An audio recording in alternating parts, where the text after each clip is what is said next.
Yasser arrived at the Old Horizon Hotel just before midnight, exhausted from his long trip and needing only a place to sleep.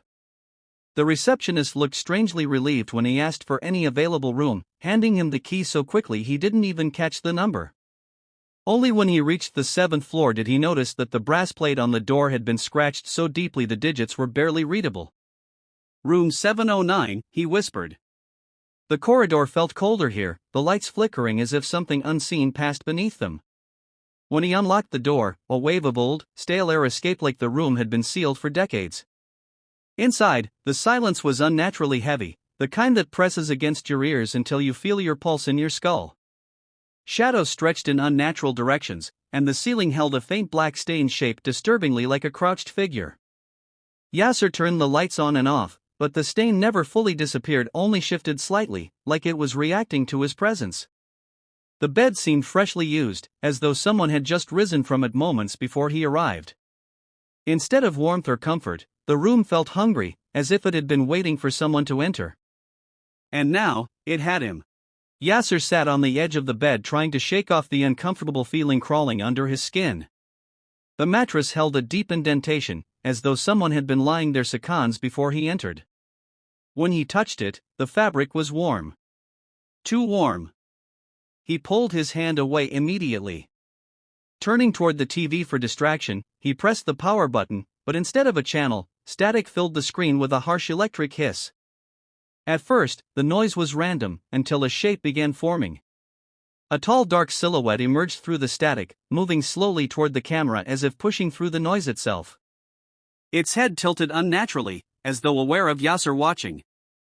Terrified, he turned the TV off, but the black reflective screen now showed something worse. Behind him, in the far corner of the room, stood that same silhouette, motionless, towering. He spun around, heart pounding, yet the corner was empty. But the cold presence didn't leave. A faint breath ghosted past his ear, carrying a whisper so soft it barely existed at all. "You won't leave tonight?" The lights dimmed for a moment, and Yasser realized the room didn't just feel alive, it felt aware. Yasser rushed to the door, panic tightening in his chest, but when he grabbed the handle he recoiled instantly. It felt like iceburn, colder than metal had any right to be. He twisted it anyway, but it refused to move. Something was holding the door shut from the outside. Suddenly, footsteps echoed through the hallway. Slow. Heavy. Dragging. They stopped right outside his door. Yasser sank down, peering through the narrow gap under the door. What he saw froze his blood. Not 2 feet, just one. A single bare foot, pale and swollen, with long twisted toes that scraped against the floor as it shifted its weight. The foot turned unnaturally toward the door, as if sensing his gaze. Then it bent, flattening unnaturally low to the ground, like whatever owned it was bending down to look back. A sharp scrape ran across the door, and the lights inside flickered violently. Yasser staggered back, pulse hammering, and the unseen thing whispered in a wet, broken voice, "Room 709 keeps its guests." The footsteps continued down the hallway, but Yasser sensed something else had already entered the room. The temperature in the room dropped drastically, his breath now visible in the darkening air. The bed creaked behind him, slow and deliberate, as if someone invisible had just sat down.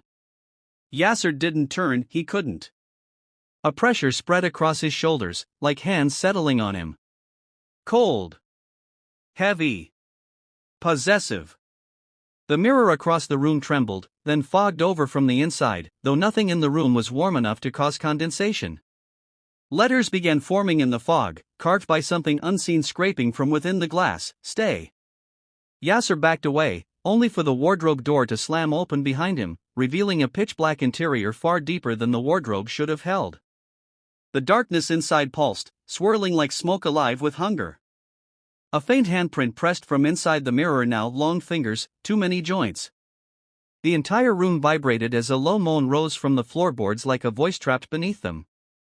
Yasser stumbled toward the window, but outside was nothing but endless darkness, as if the world beyond the glass had been erased. There was no exit. No escape. Room 709 was no longer a place. It was a mouth. Yasser pressed himself against the window as the room's darkness thickened, closing in like something physical. The mirror cracked sharply, shards trembling as the hand behind the glass pushed harder, trying to force its way through. The black void in the wardrobe stretched outward, spilling tendrils of shadow across the floor like living ink. Yasser grabbed a lamp and hurled it at the mirror, shattering it completely, but instead of breaking, the darkness behind it burst outward like a storm. Something stepped forward, a tall figure made of shadow, but with a face carved like wet clay, constantly reshaping into silent screams. It leaned close to him, and the room seemed to fold inward, walls breathing, floor pulsing. The last night, it whispered in 100 voices layered on top of one another. Everyone who sleeps here enters their final dream. The figure reached out. Yasser screamed, pushing through the suffocating pressure only to find himself lying on the bed again, the lights dim, the air silent. Was it a dream? A hallucination? Then he saw it. On the bedside table lay a brass key. Freshly engraved. Room 710. And from the hallway outside, someone checked in.